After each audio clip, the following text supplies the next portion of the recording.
여러분, 저는 오늘 밤에 끔찍한 잠자기 이야기가 있어요.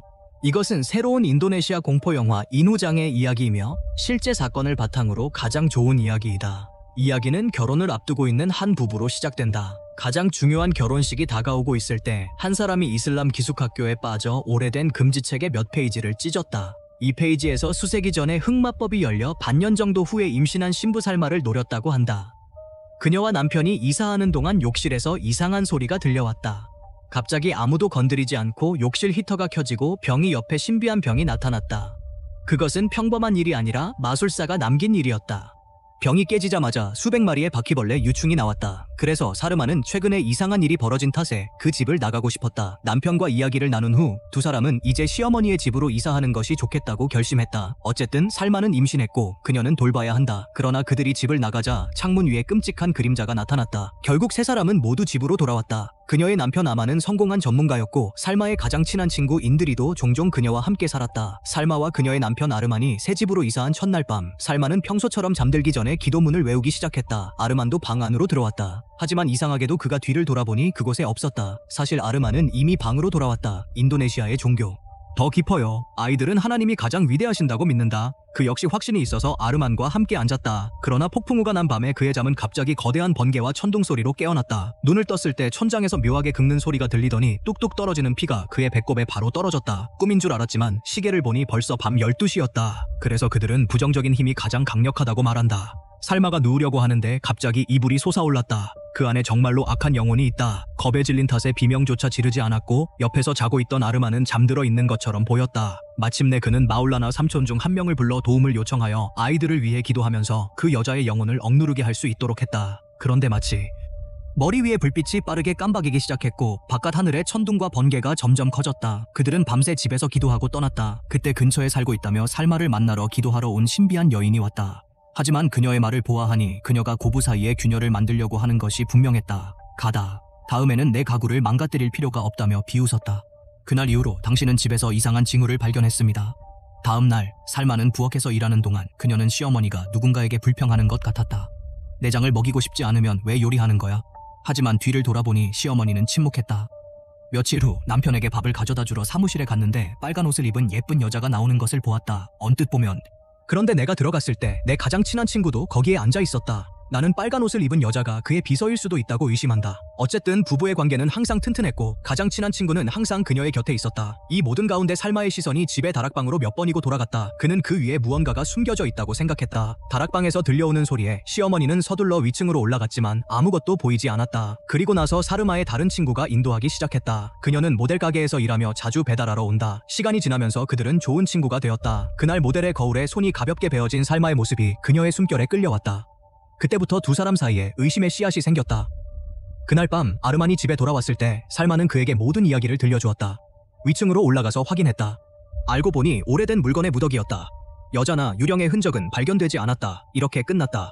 다음 날 아침 아르만은 큰 대조 표지판에 서명해야 하기 때문에 일찍 사무실을 떠났지만 그가 떠날 때 그는 여자의 귀걸이가 바닥에 떨어진 것을 발견했다. 이 귀걸이는 나중에 가장 큰 증거가 되었고 살마가 세상을 뒤흔드는 시작이 되었다. 그리고 그는 집으로 돌아갔다. 이번에는 음식을 손에 들고 미소를 지으며 남편과 나도 매운 음식을 좋아하니 이거 먹어보라고 말했고 살마는 그냥 작게 웃으며 고맙다고 말하며 문제가 없고 어차피 근처에서 왔다. 나는 너에게 이것을 줄 것이라고 생각했다. 사르마는 디아를 차를 마시기 위해 집으로 초대했지만 그녀는 아무 생각 없이 거절했다. 음식은 거기에 남아있다. 집에 돌아온 살마는 그곳에서 일하던 수메이드에게 접시를 건네주며 접시를 나누어 아만의 집무실로 보내라고 했다. 근데 사건.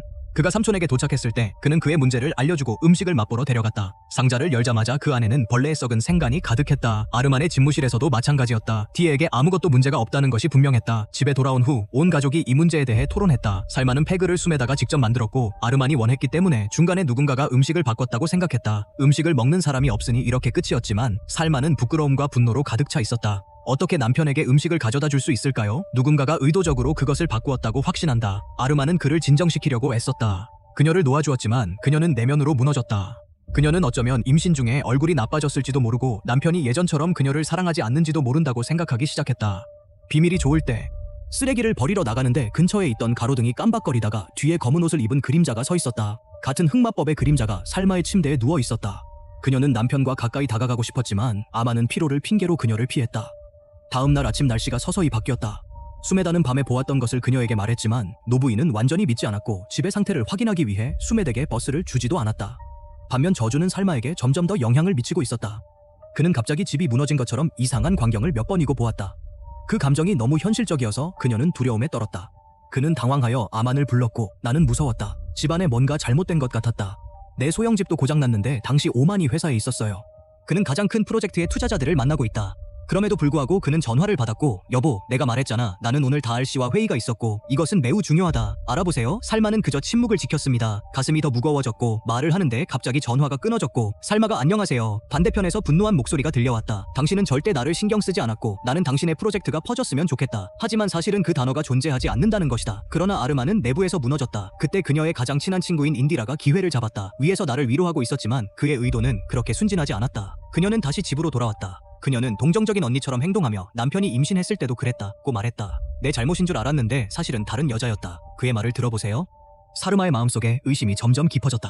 밤이 되자 아르마는 아직 집에 돌아오지 않았고 옷을 갈아입는 사르마는 셔츠에 긴 머리카락을 발견했다. 그의 머릿속에는 단번에 집무실에 있던 붉은 옷을 입은 여인의 얼굴이 떠올랐다. 다음 날 그녀는 그에게 말하지 않고 직접 사무실로 갔고 그곳에서 그녀는 아르만의 오두막에서 나오는 신비한 여인을 보았다. 살마는 그녀를 쫓아다녔지만 임신 때문에 발걸음이 느렸다.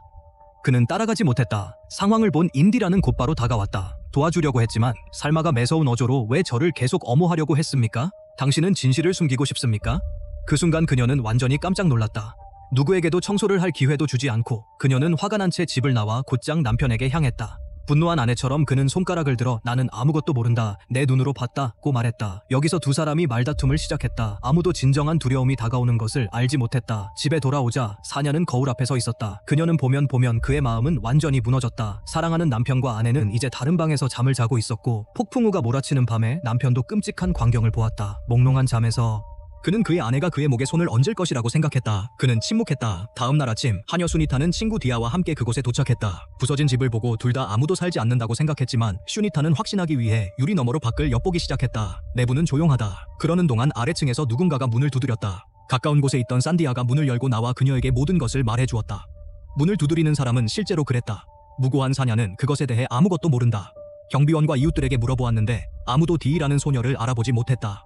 방 안에 묵직한 숨소리가 울려 퍼졌다. 이제 나는 소야에게 진실을 말해야 한다. 그러다가 수니타에게 주스를 가져오라고 하더니 우리 손님이 오더니 다들 이름을 듣자마자 정신을 잃었는데 시어머니 자신이 손을 넣고 창밖을 바라보세요. 그녀는 혼자 서서 혼자 중얼거렸다. 갑자기 끔찍한 목소리가 울려 퍼졌다. 간섭하지 말고 사냐가 다른 방에 두고 있는 물을 확인하러 갔다. 시어머니는 말없이 지켜보고 있었다. 그녀는 곧장 주방으로 들어가 가스통을 열고 뒤도 돌아보지 않고 나가는 사냐를 보았다. 시어머니가 깜짝 놀라 가스를 끄려는데 갑자기 격렬한 폭발이 일어났다. 뜨거운 물을 가득 채운 주전자가 떨어져 그의 발을 뒤집어 피부를 태웠다. 그러자 진짜 사냐가 문으로 들어왔다. 처음 들어온 사람이 술 중독자라는 걸 모두가 알고 있었지만 이야기는 거기서 끝나지 않았다. 시어머니는 순이택의 집무실에서 돌아오자마자 며느리의 삼촌을 만나 종교학자이기 때문에 진실을 말하라고 명령했다. 그들은 자신에게 어떤 매력이 있다는 것을 알고 있다. 그가 계속해서 그를 쫓아갔을 때 나는 그 소식을 느꼈다. 마치 누군가 등 뒤에서 말하는 것처럼 말이다. 그가 손에 쥐고 있는 파타를 바라보고 있는데 갑자기 그의 앞에 검은 그림자가 나타났다. 두려움에 그녀는 통제력을 잃고 거리로 달려갔다가 버스에 치여 현장에서 사망했다. 그날 밤 삼촌은 이슬람 종교학교의 옛 홀에 도착했다. 그곳에서 그는 찢어진 책을 보았다. 그때 그들 앞에 골목길에 그림자가 나타났다. 반대편.